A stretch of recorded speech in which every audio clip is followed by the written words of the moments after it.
नोटबंदीच्या निर्णयानंतर बँकिंग क्षेत्रावरही सकारात्मक परिणाम झालाय। पंतप्रधान जनधन योजनेअंतर्गत उघडण्यात आलेल्या खात्यात आतापर्यंत तब्बल 64,000 कोटी रुपये जमा झालेत। जनधन खात्यात एवढी मोठी रक्कम जमा झाल्यानं आश्चर्य व्यक्त करण्यात येत आहे।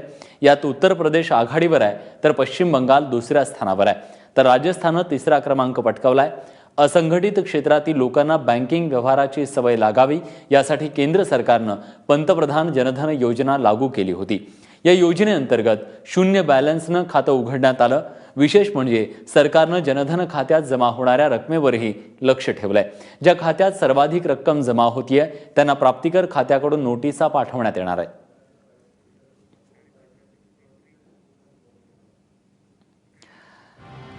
उत्तर प्रदेशमध्ये 10,670 कोटी रुपये जमा झालेले आहेत।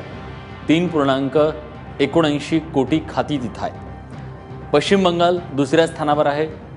2,44,00,000 खाती तिथे आहेत। तिथे 7,826 कोटी 44 लाख रुपये जमा झालेत। राजस्थानने तिसरा क्रमांक पटकावलाय। तिथे 1,89,00,000 खाती आहेत। त्यात 5,345 कोटी रुपये जमा झाले।